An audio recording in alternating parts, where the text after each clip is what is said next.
Every 76 years or so, Halley's Comet sails past the Earth, inspiring fascination and terror. And the comet's reappearance in 1910 was no exception. British writers believed it predicted a German invasion. Citizens of Paris blamed it for a devastating flood.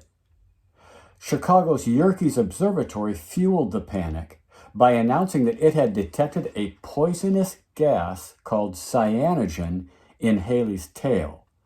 A noted French astronomer claimed that gas would possibly snuff out all life on our planet. So in Chicago, people rushed to purchase gas masks and comet pills. In Georgia, they were preparing safe rooms and covering even little keyholes with paper. One man had armed himself with a gallon of whiskey and requested that friends lower him to the bottom of a dry well 40 feet deep. Well, after Halley's had passed by the Earth in May, the Chicago Tribune announced, unnecessarily, "We're still here." This video is going to help answer the question, how can we guard ourselves against doing the wrong thing and looking foolish when we respond to prophecies? Now, you're watching a video series from In Favor Video Resources called Treasuring Your Words from Heaven.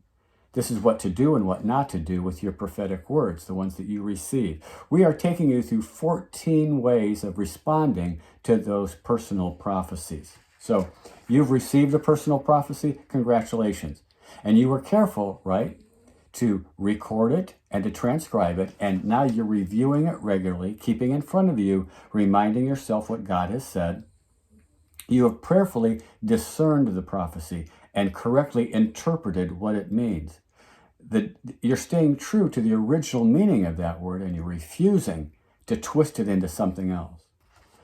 You welcome the word thankfully and embrace it with all your heart, and you refuse to limit it in any way, reminding yourself that nothing is impossible with God, and you can take his promises at face value. So at this point now, all the lights are green, but don't hit the gas pedal too quickly. Don't make rash decisions, and don't act too soon. If the prophetic word involves transitions in your life, don't make huge changes immediately. Give yourself some time for reflection and prayer. Confer with others that you trust. Is this the first time you're hearing this, or is it confirmation of some previous prophecies? And be sure about your interpretation of the word, especially regarding its timing. Don't do something foolish that you'll regret later. Cindy Jacobs encourages us to ask, what is the timing of the prophetic word given to you? If you follow proper checks and balances, the timing of the word will become clear to you. Now, unfortunately, she says, people run ahead of God and suffer terrible financial consequences or family problems because they simply don't wait for the proper time. This is response number 8. Don't run ahead of the prophetic word.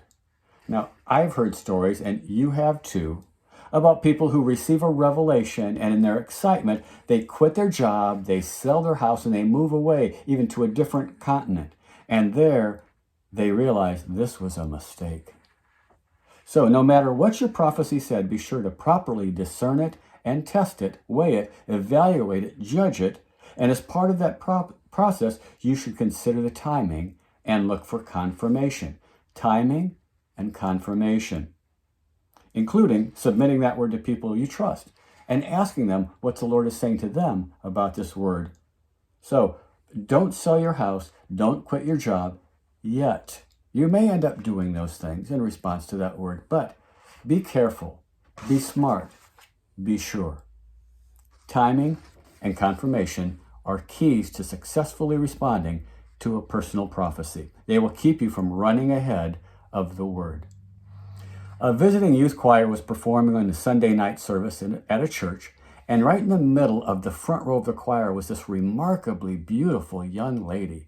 She sang enthusiastically, she had a big smile, she obviously loved the Lord and serving him, and she just looked like an angel. Well, immediately after the last song in the program, an earnest young man from the host church went running past everybody else, quickly approached the girl, and without even introducing himself, just bluntly announced, "The Lord spoke to me while you were singing, and he told me we are to be married. Well, the young lady considered this very soberly.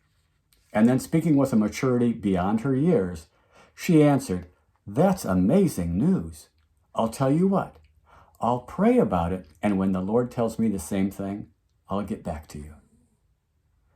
Confirmation, timing, not running ahead and doing something that you regret later. Helen Calder says, an important aspect of testing personal prophecy is to include an accountability process in relation to your word.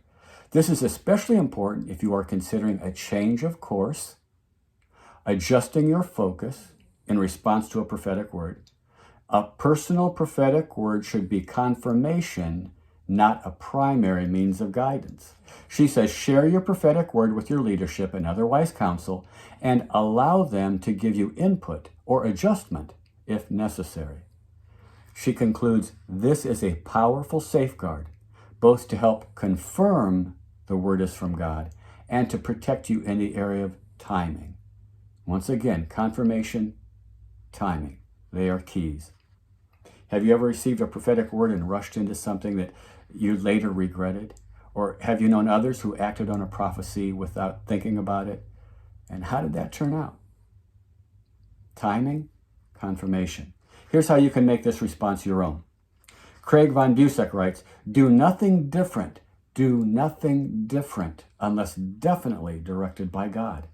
When a prophetic word refers to transitions in life, such as romance, geographical moves, changing churches, and so forth, it is important that a person never make hasty changes until prayer, godly counsel, and much reflection are made. Through careful prayer, counsel with spiritual leadership, and cautious small steps of faith, God's purposes can be established in a believer's life.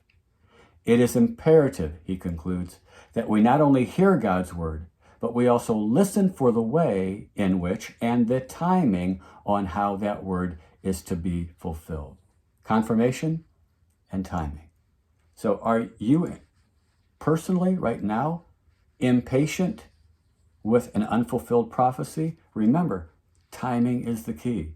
We don't want to dawdle because delayed disobedience to God's word can become disobedience. Delayed obedience can become disobedience.